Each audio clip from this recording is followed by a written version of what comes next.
Welcome back to Where You Live with Gene and Tony. We talked about it the last segment. Our next story here is residents work to create a Leave It to Beaver style neighborhood, complete with even Eddie Haskell. I bet there's an Eddie Haskell or two in that neighborhood. There's always an Eddie Haskell in every neighborhood.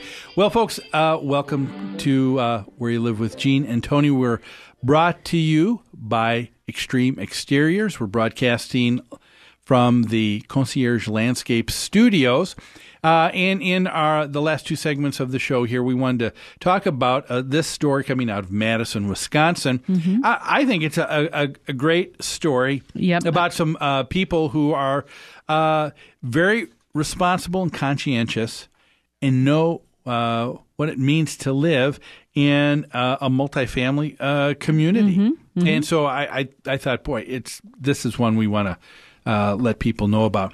There's a woman by the name of Krista Foal, and she's working to keep her homeowner association, Twin Oaks, a great place to live. And she lives in a homeowners association that it says in this story was probably developed around 2003. And I think there's about 140 some units, if I'm not mistaken, that was built in this particular area of Madison, which is the southeast section of Madison, Wisconsin.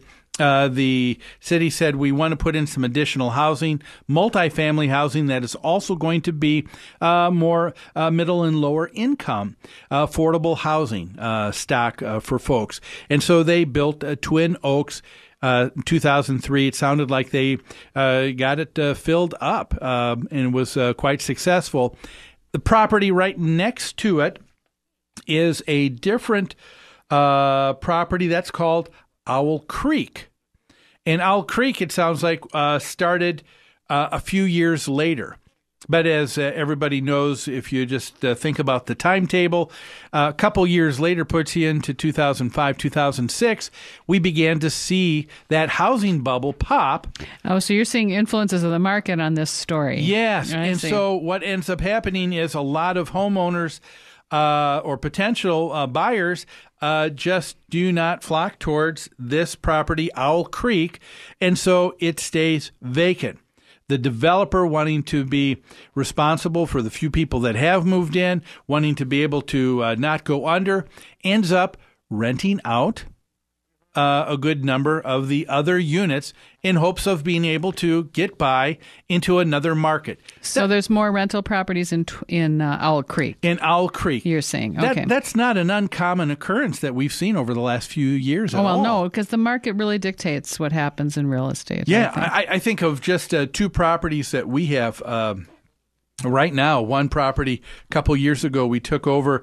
Out of 90 units, 45 were homeowner occupied.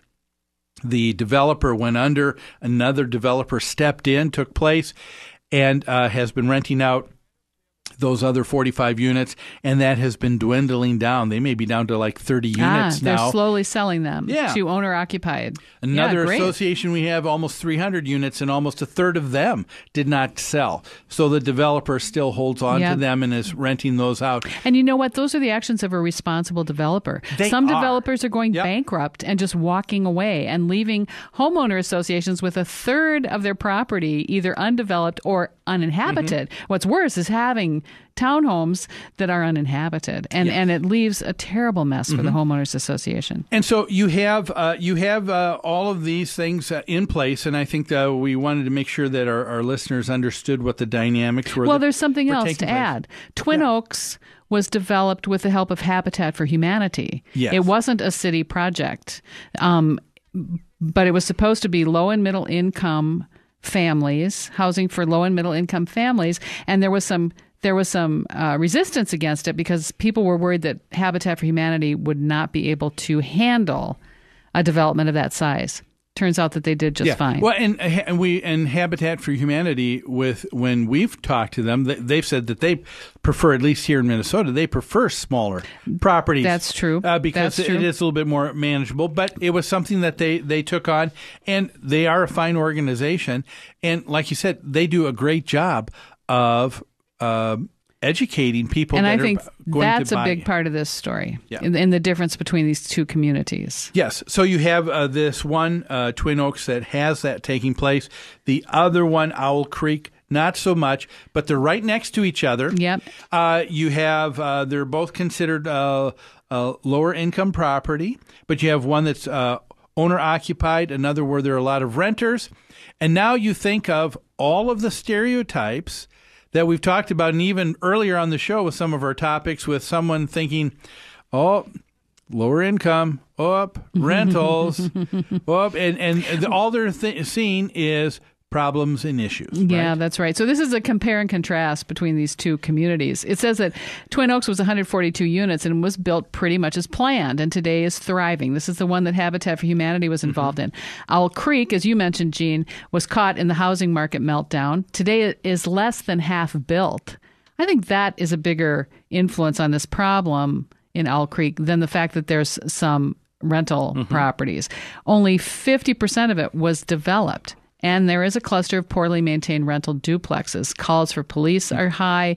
Local officials are struggling to make connections in the neighborhood. Residents say street disturbances have sapped the promise of living in a brand new house. So I get the idea that this was built out in the southeast section of Madison, and it says somewhere in this article, too, that it was built a little bit further than some of the infrastructure. So, for example, there was no bus service. Yeah, and they said the big part of the problem is kids don't have any place to go or anything to do. So you've got a place that was designed for lower income, and we've talked about this earlier in the show, how that has been a good thing for